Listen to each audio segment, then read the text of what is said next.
of our national anthem by the Pike Central High School Swing Choir. The Swing Choir is under the direction of Mrs. Melissa Traylor, led today by this year's president, Ms. Tessa Vintage. Please remain standing after the national anthem for the Pledge of Allegiance.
I pledge allegiance to the flag of the United States of America and to the republic which stands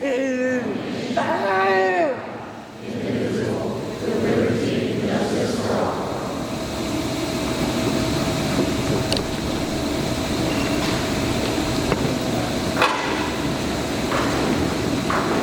We'll now be having a video presentation for everybody to watch.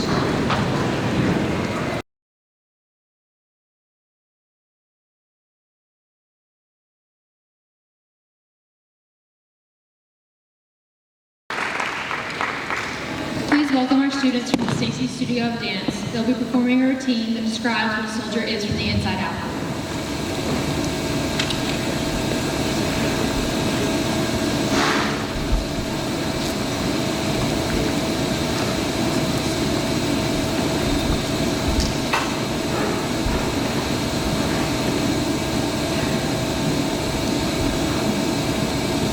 Go ahead.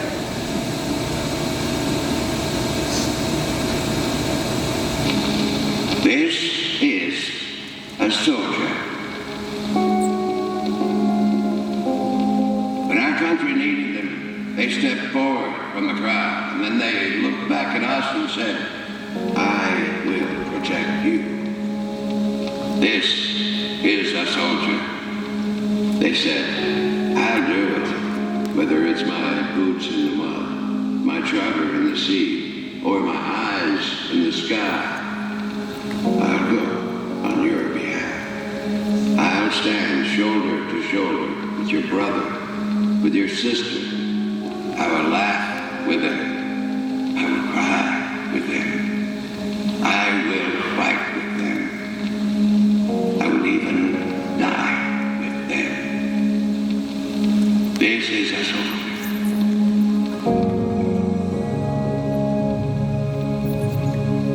So they cut their hair, they changed their names, they took their arms, they got up at 4, stayed up till 12. The next day, they ran, they sweat, they pushed, they hauled, they marched, they yelled, they served, they beat their chest, they stood in our place. This is a soldier. They sacrificed their time, sometimes their lives. Lives cut short in the name of the red, white, and blue. Lives cut short because our freedoms depend on it. This is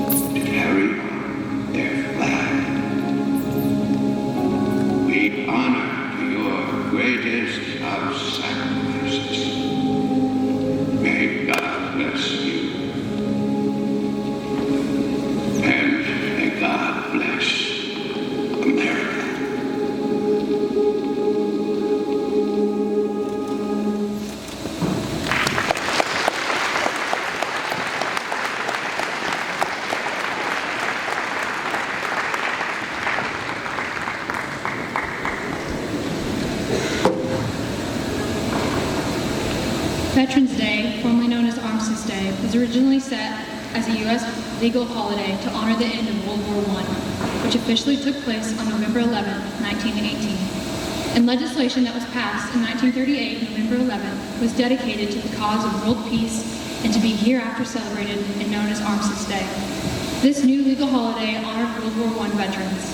In 1954, after having been through both World War II and the Korean War, the 83rd U.S. Congress, at the urging of veterans service organizations, amended the Act of 1938 by striking out the word armistice and inserting the word veterans. With the approval of this legislation on June 1st, 1954, November 11th became a day to honor American veterans of all wars.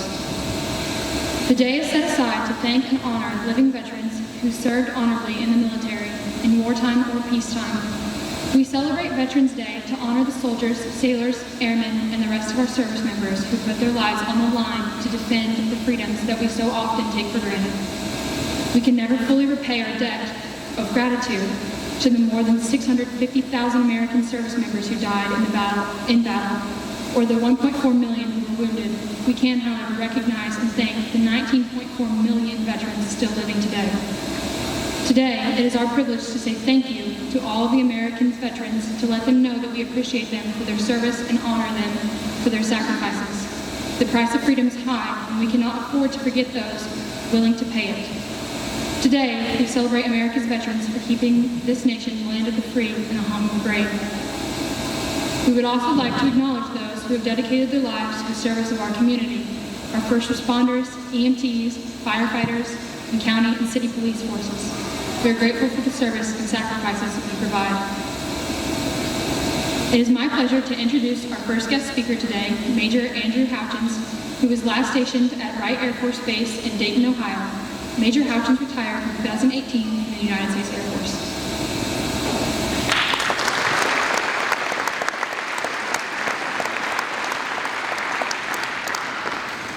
Thanks so much for having me here today. So, as of 2020, there were 2.4 million people serving in the United States military on either active duty, reserve, or guard, which is a strikingly low number considering that it is only 0.72% of the U.S. population in total. So, everybody serves for a different reason. This is why I served. So, in 1997, I was sitting where you guys are today. And my original reason to serve is that I knew that I wanted to see the world, I wanted to travel, but I also knew I needed some structure and direction. So I initially enlisted in the Air Force and as an airman ended up at Scott Air Force Base near St. Louis as a surgical tech. Very interesting job, had some surgery, first assisting, and shortly after I met this crusty old Air Force Major that was an ortho PA. I started learning more about what his job was and what that entailed. I started taking advantage of some of those opportunities there in tuition repayment, going to school and working towards that ultimate goal. And so while my original intention was to have a job, get some structure, get some school funding, 9/11, which is something you guys are learning about in history books, but something that absolutely shaped the course of my career happened. And it turned into something much bigger, serving a goal much bigger than myself. So from there, I went to Wilford Hall in San Antonio, Level 1 Trauma Center, started running the weekend trauma shift, which prepared me for my next adventure, which was going to Balad, Iraq in 2005, the biggest trauma center in the Middle East at that time. And during that, in a field hospital, we did 2,000 plus surgeries in 4 months and saved a lot of lives. Coming back from there, I was prepping for my next journey. It was a trip across town to Fort Sam Houston to the Inter-Service Physician Assistant Program, where they trained me to become a family medicine physician assistant, much like the family doctors that you guys see today. First year was in San Antonio. Second year was at the Air Force Academy in Colorado Springs. And that afforded me a commission in the Air Force, where I went from a tech sergeant to a lieutenant at that point. Moved on with my family to Tinker Air Force Base in Oklahoma City and did family medicine there, where I took my next adventure into Kuwait to see the end of Operation Iraqi Freedom, which is now Operation Enduring Freedom at that point. From there, came back and ended up going for some additional training to Travis Air Force Base in Northern California to be an orthopedic surgery physician assistant. Fortunate enough to take my family on our greatest adventure from there, which was to Landstuhl, Germany. We got to travel Europe and see many, many cool and different cultures, treat patients from all over Europe and all over the Middle East as well. From there, I ended my career. My family came back home and set roots up here, and at Wright-Patterson in Dayton, Ohio, as the orthopedic surgery fellowship director. And retired in 2018 and moved back home. So while I started for one reason, I ended up with a much bigger, serving something much greater than myself. And I'm fortunate to have had that experience and the training that allows me to come home and serve my community. Thanks so much for having me here today, guys.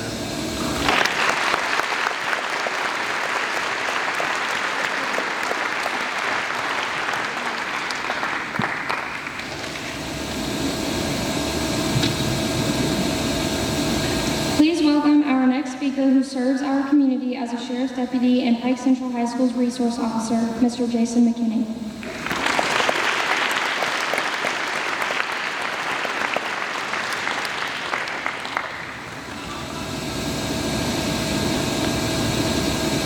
First and foremost, I would like to thank all the men and women that have paid the ultimate sacrifice defending our country for our freedom.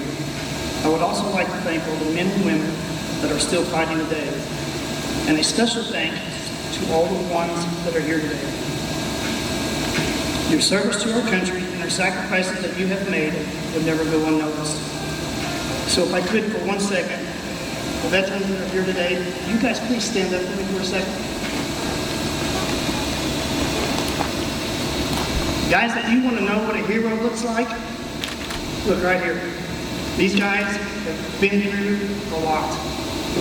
They have sacrificed countless hours, families, whatever it might be, to be here today, and they've done it all for our country. So if you want to know what a hero looks like, it's not on TV, it's not a character, it's these guys right here. So a big round of applause for these guys.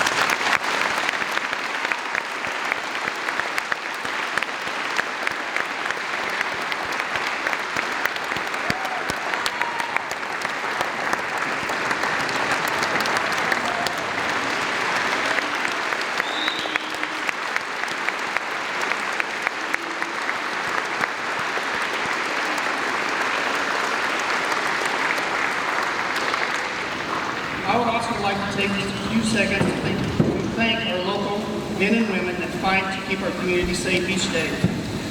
These men and women are our first responders. They are made up of our local EMS workers, our local firefighters, and our local law enforcement officers, city, county, and state. These men and women go above and beyond the call of duty to put their lives on the line on a daily basis to keep us safe and protected.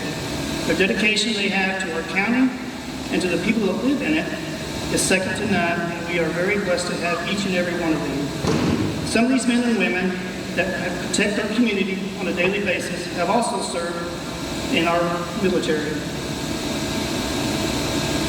One more time, I would like to give a big round of applause to our veterans, our local EMS, our fire, our law enforcement officers for dedicating their lives for our country, our state, and our community that we live in. Thank you.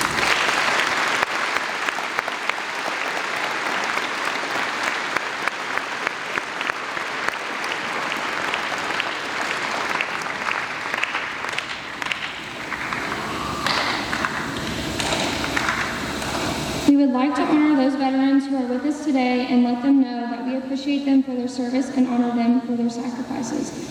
Please stand when I call your name, and please hold your applause until all names are announced. Sam Ritchie, United States Air Force.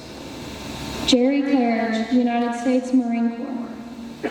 Clint Boger, United States Army National Guard. Sergeant Hall, former Marine and Pike Central's National Guard recruiter. David Williams, United States Army. Andrew Hutchins, United States Air Force. Rick Keeger, United States Army. Johnny Long, United States Army.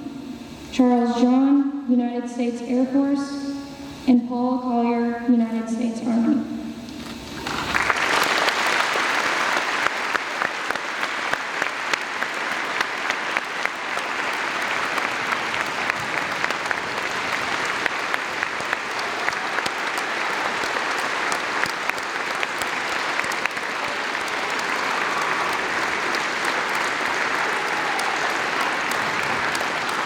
We would also like to invite any other veterans in attendance today to please rise and be recognized also.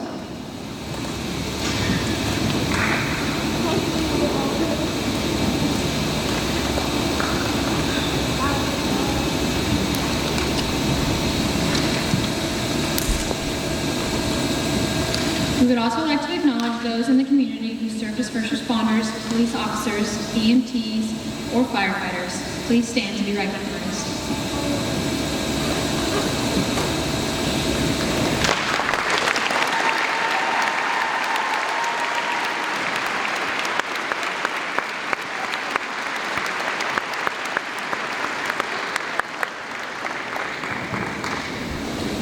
If everyone would please join me in a moment of silence for our veterans, and then the playing of taps will begin.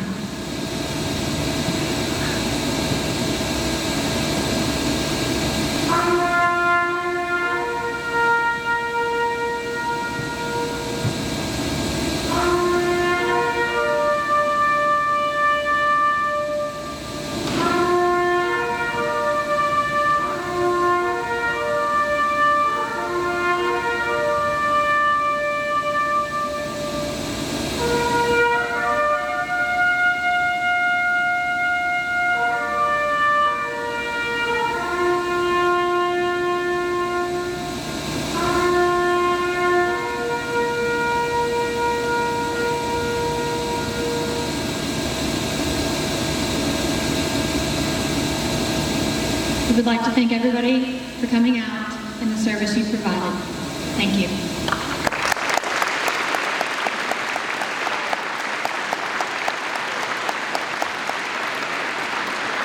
Let's get one big round of applause for everybody who attended today.